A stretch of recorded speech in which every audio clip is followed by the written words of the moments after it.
il y a une question sensible de la station de Rufisque qui remettrait donc en cause l'avenir d'un discret centre de transmission qui a longtemps rempli une mission en lien avec la dissuasion nucléaire.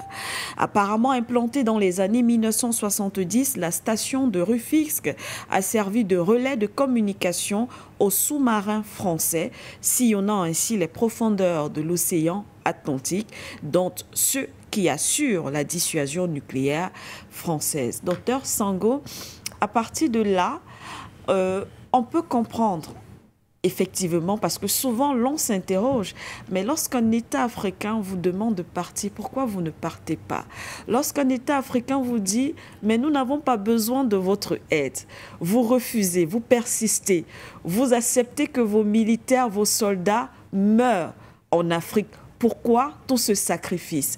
Et lorsqu'on a donc justement ce type d'information, on peut comprendre pourquoi est-ce que certains pays, dont la France, refusent souvent de quitter les territoires africains. Mais je pense que pour répondre à toute votre série de pourquoi-été, c'est justement à cause des intérêts, tout simplement. Oui. Puisque ce que la France donne, ce que la France gagne, n'est-ce pas, à travers les bases militaires, est 1000 fois rentable que ce qu'elle peut perdre en termes, n'est-ce pas, de ressources humaines, ressources financières, ressources, n'est-ce pas, économiques, etc., etc. Il faut dire que derrière cette affaire des bases militaires étrangères, il y a tout un phénomène, tout un marché économique qui se cache derrière. Parce qu'on a souvent, parfois, l'impression que c'est souvent de la philanthropie. En réalité, ce processus des bases militaires étrangères en Afrique est souvent débité dans le budget des États même africains, il faut le dire. Il faut le dire, les États africains, n'est-ce pas, participent au financement de ces bases militaires. Donc, en réalité, il faut savoir que la France, aujourd'hui, est dans une position très difficile. L'élément par lequel elle a toujours réussi à tenir les Africains, à implémenter son processus de déstabilisation, est aujourd'hui vomi par les Africains. Le Sénégal est en train de dénoncer. Hier encore, on en parlait avec les positions de Diomaye Faye. Est-ce que Diomaye Faye est aujourd'hui sincère à s'attaquant à cette problématique des bases militaires au Sénégal? S'il est avéré qu'il est sincère, c'est une bonne chose. Et là, il serait en train de mettre, n'est-ce pas, du pied dans la fourmilière, n'est-ce pas, de la France. Vous savez, dans les relations internationales, on nous a toujours habitués avec des slogans qui, en réalité, participent à retarder le développement des États africains. Les traités tels que le traité de la non-prolifération des armes nucléaires et bien d'autres traités. Vous imaginez, par exemple, que vous êtes dans un système international où vous êtes tous souverains. Mais certains États ne veulent pas que vous acquérez, n'est-ce pas, l'arme nucléaire, par exemple. Est-ce que c'est normal? Est-ce que c'est normal? Le Japon, la France, les États-Unis, l'Allemagne, tous ces pays-là ont des armes nucléaires. Au nom de quoi les États africains ne devraient pas aussi avoir les armes nucléaires? Il faut rappeler que si on prend par exemple l'histoire de l'Afrique du Sud, il faut rappeler qu'à l'époque de l'apartheid, l'Afrique du Sud avait l'arme nucléaire. Justement parce qu'à cette époque-là, c'est les Blancs qui géraient l'Afrique du Sud. C'était normal que l'Afrique du Sud détienne l'arme nucléaire. Mais une fois que le système de l'apartheid a été démantelé, vous avez vu comment on a tout fait pour que le dispositif nucléaire sud-africain se disloque. Donc en réalité, aujourd'hui, nous sommes en train de voir comment certaines puissances occidentales, certaines puissances ont longtemps manipulé le continent africain. Au Sénégal, là, aujourd'hui, c'est en train de montrer aux yeux du monde qu'en réalité, il y avait beaucoup de choses qui se cachaient derrière cette affaire des bases militaires étrangères. Pourquoi? Parce qu'en réalité, ces bases militaires ne donne pas souvent seulement l'impression de sécuriser. Parce que derrière le phénomène de sécurisation, ces puissances utilisent souvent d'autres actions qui participent à mettre les États en insécurité, d'autres actions qui participent à renfouler leurs intérêts. Donc moi je pense qu'aujourd'hui, on doit apprendre à être sincère et déterministe. Comme Diomaye Faye a démontré qu'il est prêt aujourd'hui à dénoncer ces bases militaires étrangères, à les faire partir, il n'a pas aujourd'hui droit de revenir en arrière. Il doit continuer dans cette décision. Il doit travailler pour implémenter cette action pour que ces bases militaires étrangères au Sénégal quittent le Sénégal. Pourquoi? Parce que si les bases militaires françaises sont encore au Sénégal, ça met en difficulté le travail que les États de l'AES sont en train de mener aujourd'hui. Oui. D'accord? Ça les fragilise. Puisque en réalité, entre le Sénégal et le Mali, ce n'est qu'une frontière. Ce n'est qu'une frontière. Donc à partir de ce moment-là, nous pensons que pour que le continent africain soit sécurisé dans son ensemble, il n'est plus question que les bases militaires quittent un pays pour un autre pays africain.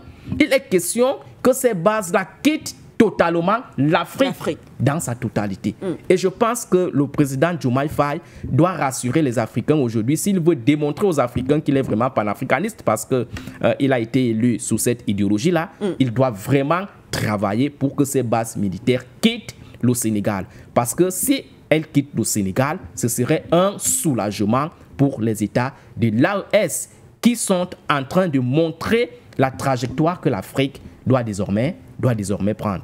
Donc, en réalité, voilà la problématique qu'il faut mettre sur la table. C'est une problématique manichéenne. Les puissances occidentales n'ont jamais voulu que les États africains se sécurisent par eux-mêmes. Donc, il faut que les États africains comprennent aujourd'hui que si on veut être vraiment autonome et souverain, il nous appartient aussi, n'est-ce pas, de produire nos armes nucléaires. D'accord? C'est la même chose avec le phénomène, n'est-ce pas, du changement climatique.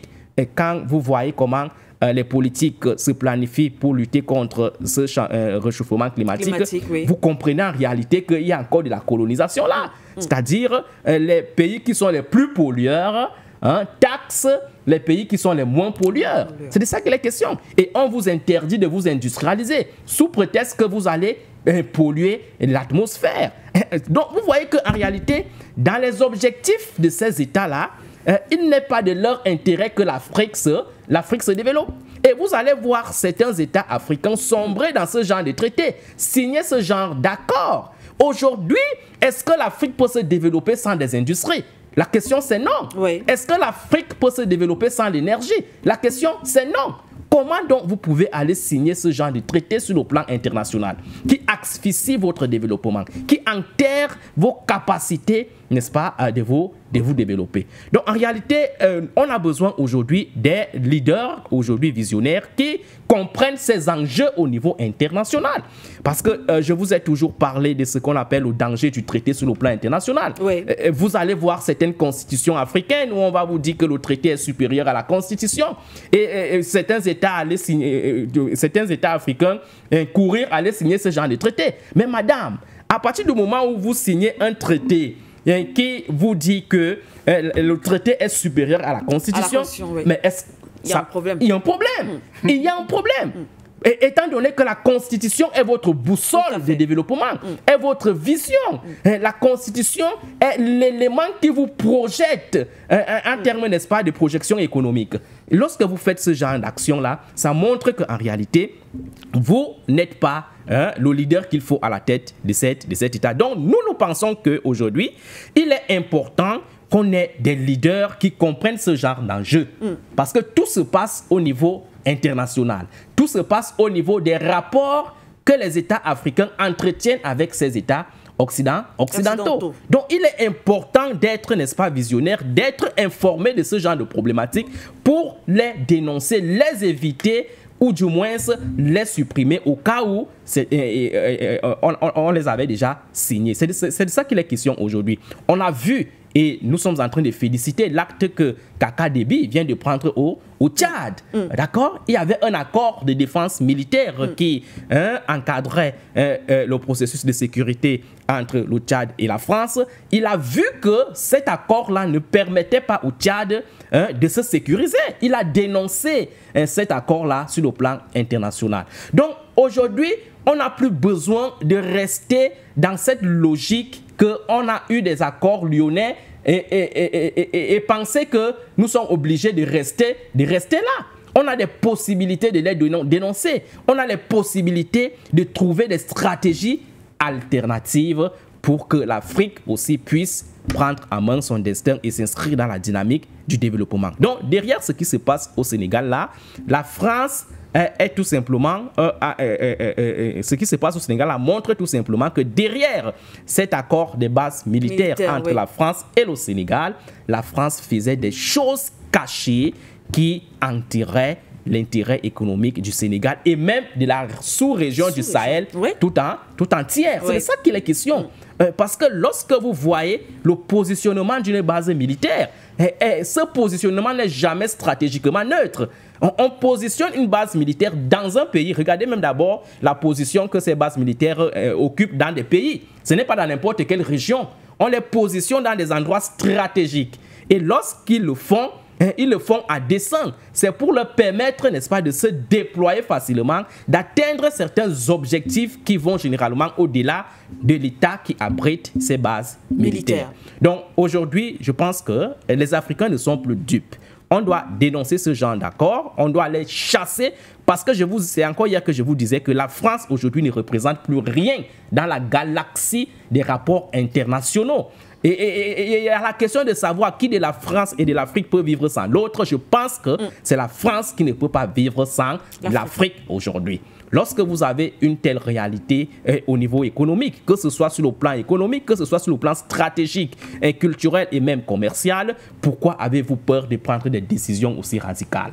Pourquoi avez-vous peur? Et vous allez voir certains Africains aujourd'hui surfer sur des discours en disant que si on rompt avec la France, on va souffrir dans nos économies. On va passer des lendemains tellement difficiles. Mais c'est des discours, n'est-ce pas, réductionnistes qu'il faut dénoncer.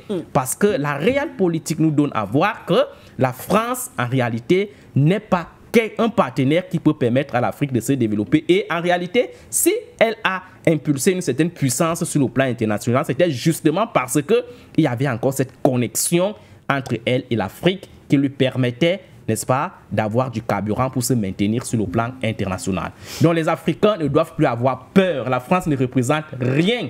Elle n'est qu'une coque qui aujourd'hui est en train de disparaître. Il faut donc mettre le pied sur l'accélérateur pour que la France parte définitivement. Parce que si les Africains ne font pas attention, la France peut revenir. Elle est fragilisée aujourd'hui, mais elle peut revenir à travers ce que Dobré appelle la mise en œuvre des mécanismes institutionnels de la dernière heure. Donc il peut arriver que la France utilise certaines stratégies qui lui permettent de ramener son influence si et seulement si les Africains commettent certaines erreurs dans leur dynamique de souveraineté et de libération. Merci à vous, Dr Sango.